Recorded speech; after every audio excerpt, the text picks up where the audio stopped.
I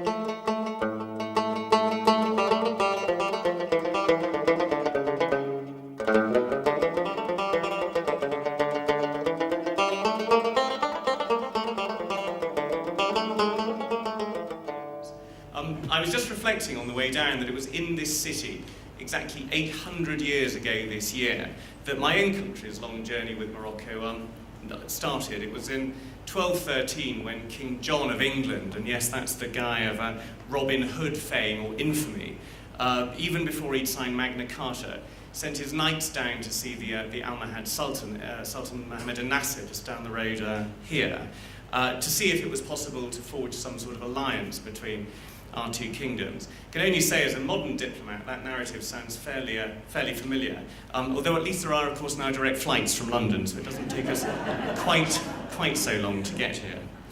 I know speaker's time is short today, and as someone who goes to a lot of conferences, I can only say I really applaud that. So I'm going to be very brief, and there are just two things I wanted to say today. The first, and I think this could hardly be more appropriate at the opening of this conference, is in defence of ideas themselves. I mentioned just now that we live in a globalised age, and more our lives are dominated by the demands of instant communication in the here and now, finding a way through that tsunami of emails in our inboxes, or tweeting, or staying in touch, be it through other social media or other forms.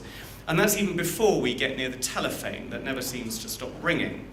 We know we have to make time to think, to get strategic about the goals that we want to achieve ourselves, and for our families and for our organisations. But as we collapse into bed every night, and I know this is true for me, after yet another busy day, it's a pretty tall order to set time aside to think.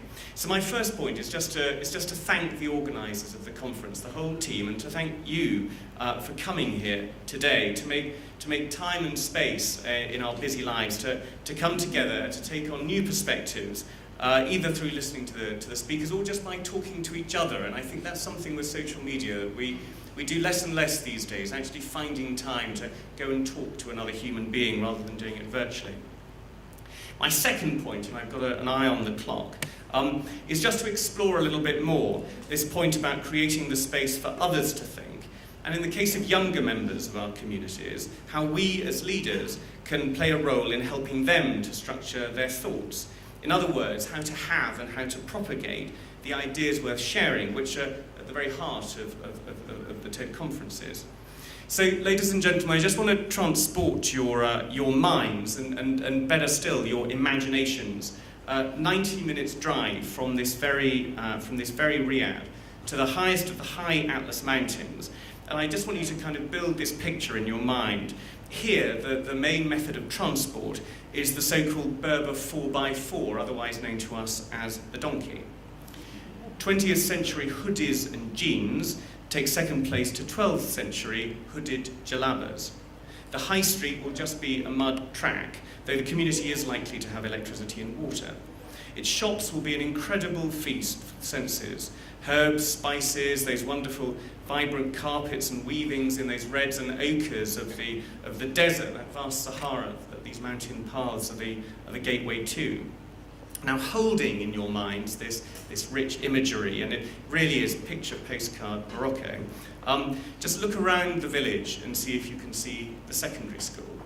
And the answer is you won't be able to, because there won't be one. And now look a bit more closely at the faces of the women weaving those really tempting, beautiful carpets, and ask yourself for a moment about their lives. 30 years of life will be etched onto their faces as though it were 50. And probably none, almost certainly not one of them, will have been educated beyond primary level. That great icon of this African continent, Nelson Mandela, said, "Education is the most powerful weapon which you can use to change the world." Well, Britons are known as great pragmatists, and when I took up this job at the beginning of the year, I was really touched by the fact that young Berber girls, exactly the same age as my own daughter, would dream as big and as wide as the rest of us.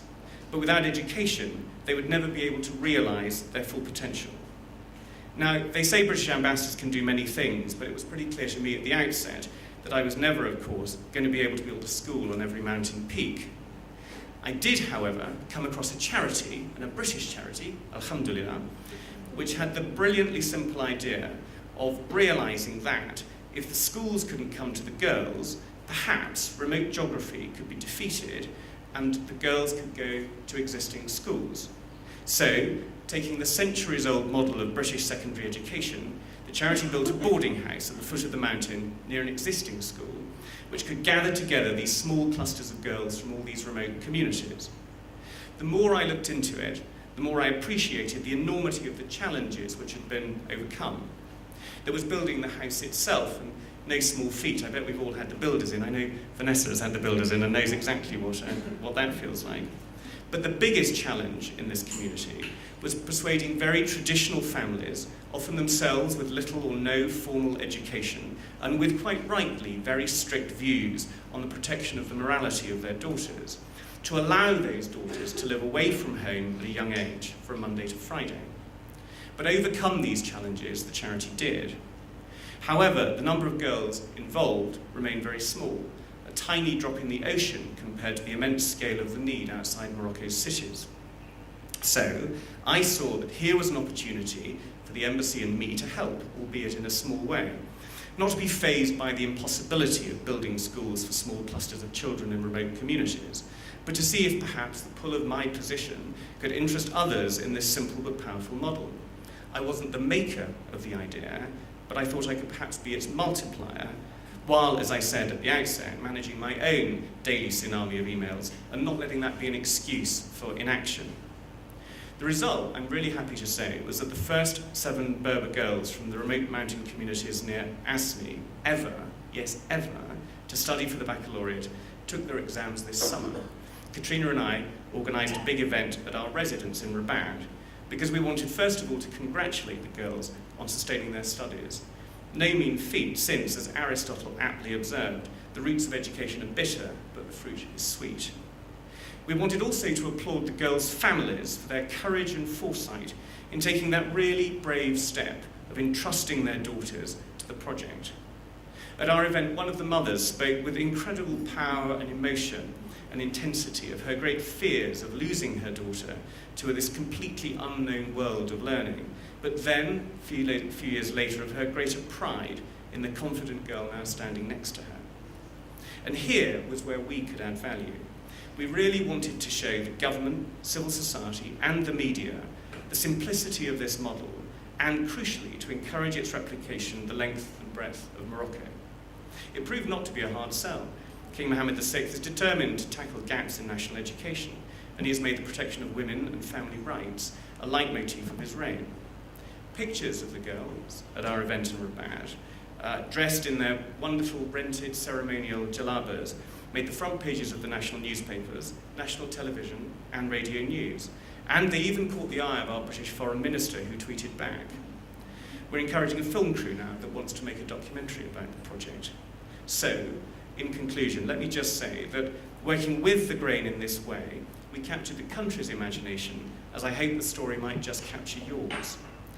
Even in our busy lives, if we can't make a change from scratch, let's all just take a moment away from those inboxes to see if we can multiply one. Thank you very much, ladies and gentlemen.